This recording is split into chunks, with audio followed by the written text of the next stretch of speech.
So you think the real purpose of something like this is simply to attack a castle from a distance and bring the wall down?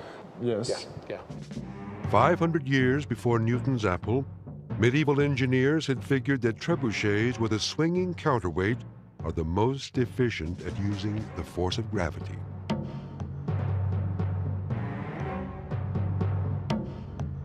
Like adding wheels to a fixed counterweight trebuchet, the hinge allows the swinging counterweight to descend further in a straighter line, capturing more energy for the throw. 15 years ago, Renault came across the notebook of the 13th century French architect Villars de Honnecourt. In it, he found the plan for the base of a trebuchet and a description of the swinging counterweight box. Unfortunately, the page showing the rest of the trebuchet was missing. But with his knowledge of medieval carpentry and his experience of building over 30 small trebuchets, Renault realized that if the design were ever built, it would be monstrous, the height of a 5-story building. Ever since this discovery, Renault has wanted to construct the full-size trebuchet. Finally, he will get the chance at Castle Urquhart in Scotland. At the start of a medieval siege, a trebuchet engineer would typically seek out as big a throwing arm as possible.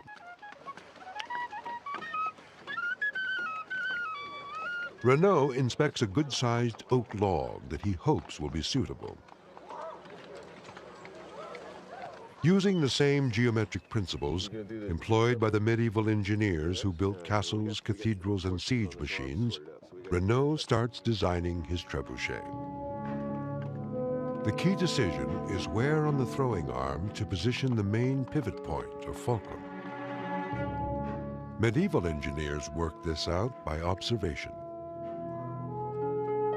In this largely illiterate society, carpenters used animal figures like these as an aid to remember geometric formulas.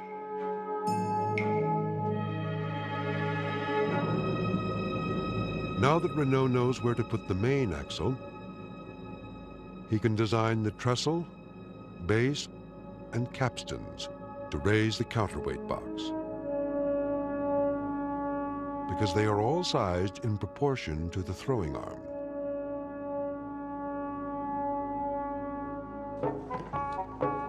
But just as he begins building the trebuchet, Renault is called back to France. In his absence, work progresses on the base. Work also begins on drilling out the main axle hole in the throwing arm. Unfortunately, there is some confusion about the size of the opening, and a nasty surprise awaits Renault's return. Hi, good morning. Good morning. Renault's been away for a couple of days, and while he was away, we cut the axle hole. It's quite apparent that a lot of meat has gone from the timber, and we're left with quite thin sections on either side. I think the beam, the throwing arms can break here, in this part. Renault's concern is that we've gone too much to this extreme where we've taken out too much wood of the throwing arm and made the axle too strong. His concern, of course, is in our first throw that it's going to do something like that. Renault is left with no alternative but to hope that a couple of planks will be strong enough to splint the weakened throwing arm.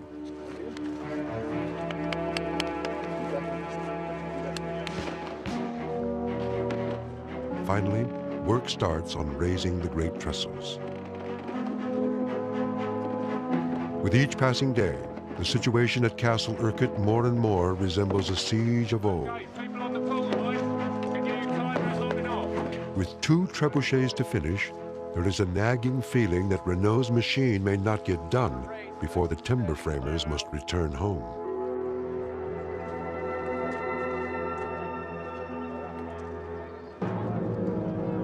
Over at Wayne's trebuchet, work on attaching the lead weights is finally finished. All that remains is to cock the arm. Even with the help of pulleys, this requires 40 people.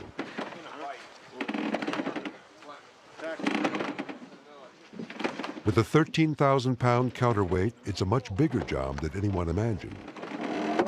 And it will have to be repeated for each fling. Okay. All right, Andy, let's get in here. The trigger mechanism is not strong enough and buckles alarmingly as it takes the full weight of the throwing arm.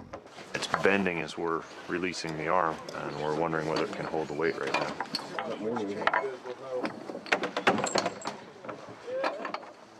To avoid an accidental firing, they reinforce it with a length of chain. We've got lots of engineers on this, and maybe they've got it right, but I think it's quite difficult to get it right. It's chaos. The sun is going down.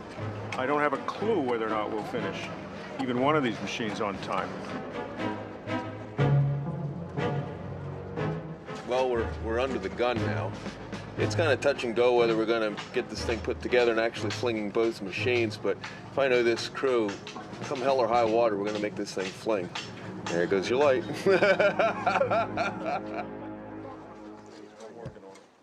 The next morning, a 250-pound sandstone ball is quickly positioned in the sling for the first throw.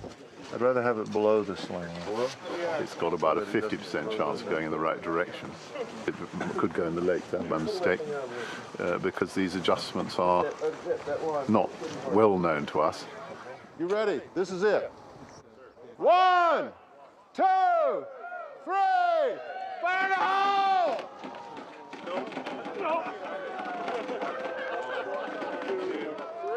Even with 12 timber framers pulling, the firing pin won't budge. It's quite normal that. I mean, triggers are very stiff. We found that at home. It takes a lot of effort, which is as well in some ways.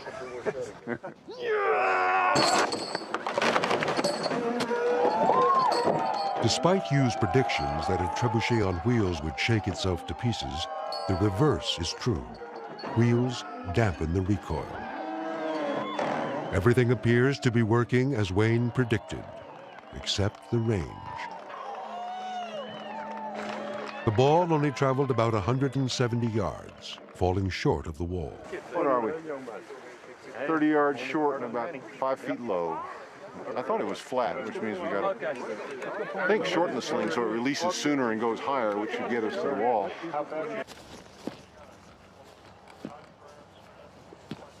Just like his medieval counterpart, Wayne uses a process of trial and error to alter the trebuchet's range by adjusting the length of the sling. With the first throw, a long sling resulted in a late release and a low trajectory. By shortening the sling, Wayne believes the ball will be released earlier, resulting in a higher path.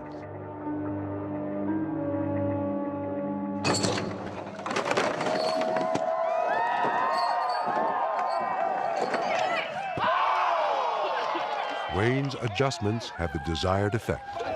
The second throw has perfect range, just missing the target to the right by 2 feet. I think we took the king's ear off. Good job, Wayne. Excellent. And so it needs a slight adjustment, and then we're going to be a direct hit. Tomorrow is another day. What will be the last day for Wayne and his team dawns, with the wall still intact, but clearly under threat. Meanwhile, Renault's trebuchet is still not finished. This morning, they rush to complete the counterweight box that is hinged to the throwing arm. We've got the one treb built. The other one is about 99% of the way there. We flung 2 stones last night with Wayne's treb, but we really don't want to let Renault down, and we don't want to let ourselves down. We really want to see this thing fly before we go. Still, with time so short, it's unclear that Renault will get a chance to fire his trebuchet at all. Why? Well, it's gonna, somebody's gonna fun. Yeah, we're off the ground here. After last night's narrow miss, Wayne's trebuchet is repositioned to be more in line with the target. All we're we're doing is shifting it slightly to the left. We're throwing to the right a little far. So we've shifted about 1 inch so that hopefully we'll be dead on center. With the same 250-pound ball as yesterday and the sling at the same length, Wayne believes he is now dead on to hit the wall with his third attempt.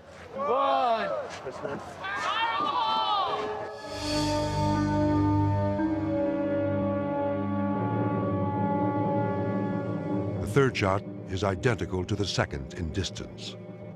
At a range of 200 yards, adjusting the wheels 1 inch to the left, place the missile bang on top of the hoarding. We've gotten wood. I don't know if we've contacted any stone yet, but we've knocked the hoarding pretty well. We've made it a little high. It'll come down a little bit. That must be the old hole there, mustn't it? That's the hole. It's still a bit on this side, isn't it? If you'd been standing under that hoarding, you'd have had a jolt. With the trebuchet lined up on the target, Wayne only has to shorten the range by a hair to hit the stone battlements below. So this time what we've done is lengthen the sling about 6 inches. So we're hoping to fire a little bit flatter and get the top of the hole, top of the wall. Quite difficult, I think, probably, isn't it, on those small adjustments? I mean, do you think? Yeah, small adjustments are difficult to do. We could perhaps not get so lucky this time, but it's been very good so far, hasn't it?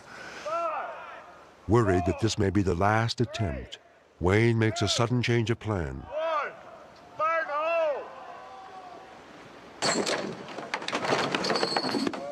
He replaces the 250-pound ball that he's been using with a jumbo 300-pounder. Wayne figures that the heavier ball, clocked at a speed of 127 miles an hour, should breach the wall. But he's wrong.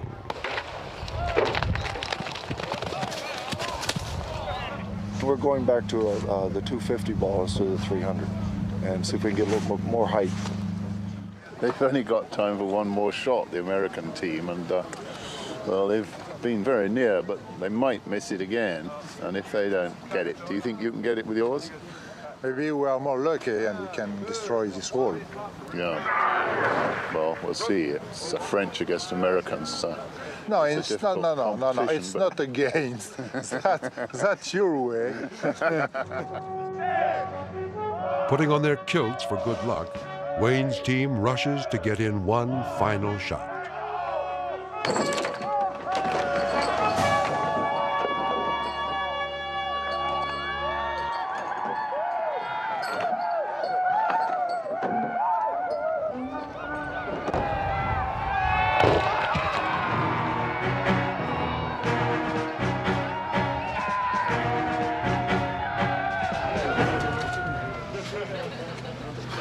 We did it.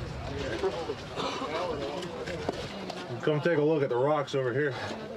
It just pulverized the stone on the inside. It confirms what we came here to prove, didn't it? That we've had a lovely hit smack in the middle, and it smashed it, and it's busted it right through to the back. So it's quite obvious that if you've got one of these trebuchets, and you've got a castle like this, and you've got plenty of time to shoot it, you're going to knock it into a powder. We can reduce this to rubble. Intoxicated with success, the timber framers bid adieu to the Highlands.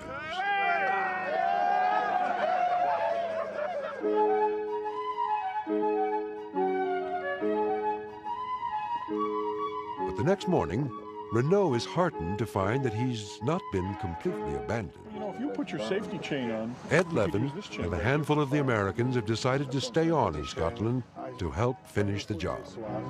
I'm sure it's good enough. No, it's linked into the second What hook. happened? The biggest concern is whether the throwing arm has been fatally weakened at the point where the main axle passes through it.